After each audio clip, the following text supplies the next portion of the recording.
दोस्तों शिल्पा ने ना एक बार फिर से करण को धोखा दे दिया है टास्क में। वो चल रहा है ना कि टाइम गॉड का टास्क चल रहा है और संचालक वही है। तो इस बार भी वो संचालक में करती है और अपना निर्णय ईशा के फेवर में दे देती है, क्योंकि वो सबको पता ही था कि वो ईशा को ही जिताना चाहती है। अगर विवियन उस रेस में होता तो विवियन को फर्स्ट प्रायोरिटी विवियन था। अब विवियन चला गया तो फर्स्ट प्रायोरिटी में जैसे कि अब वो आ गया है, ईशा है, अविनाश है, तो करण की प्रायोरिटी लिस्ट ना शिल्पा के लिए चौथे या पांचवें नंबर पे हो। लेकिन करण को पता नहीं, ये समझ में ही नहीं आ रहा। और शिल्पा जी सच में गेम खेल रहे, जो बार बार बोलते हैं दोनों इक्वल ही है। मैं इस बार करण को बचाती क्योंकि इस बार कोई पावर ही नहीं थी ऐसी।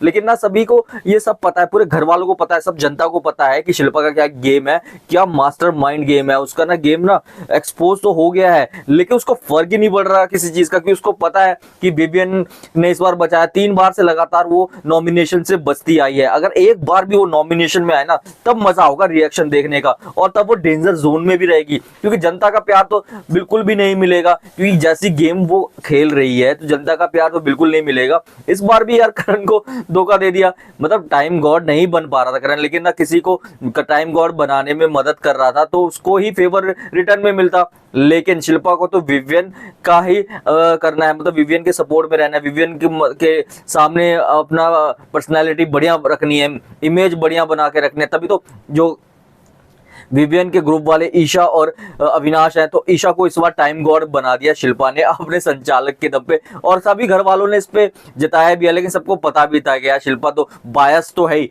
और एक तरफा ही बायसनेस दिखता ही है। और वो करण के तरफ तो बिल्कुल भी नहीं दिखता, और साफ साफ दिखता है विवियन की तरफ भी बायसनेस दिखता है, क्योंकि विवियन ने इस बार बचा लिया है नॉमिनेशन में, खुद बंदा नॉमिनेट हो गया है और इस बार उसने बचा लिया है। और इसका ना वो जैसे कि जितना भी, अब देखो 50 दिन तो बिग बॉस के घर में विवियन को सपोर्ट कर रही थी, अब ये नॉमिनेशन से बचा के खुद को नॉमिनेट करने के बाद 50 दिन और भी उसने शिल्पा का वो कर लिया कि शिल्पा का कर्ज में डाल दिया। शिल्पा तो वैसे भी कर रही थी, इसके बाद तो और भी फेवर रिटर्न करेगी। और पहले ही जब वो डिसाइड कर ही रखा था कि मेरी फर्स्ट प्रायोरिटी ईशा ही होगी, क्योंकि ईडन अभी आई है और ईडन आते ही वो टाइम गॉड बन जाए, ऐसे सभी घर वालों का यही होगा। हाँ, गेम पॉइंट ऑफ से देखे तो शिल्पा की गेम बहुत बेहतरीन चल रही है, बहुत ज्यादा सही चल रही है। लेकिन जब वो कहती है ना कि मैं गेम नहीं खेल रही, मुझे कुछ समझ नहीं आ रहा, तो वो चीज उसकी नाटक सी लगती है। और वो नाटक साफ साफ दिखाई भी देता है यार, क्या क्या कर रही है। सिर्फ एक तरफा ही आप अपना वो दिखा रहे हो, लॉयल्टी दिखा रहे हो, दूसरे पर्सन लॉयल्टी बिल्कुल जीरो दिखा रहे हो, तो साफ साफ नजर आता है। करण को इस बार तो करण नहीं बन रहा था, लेकिन करण के जो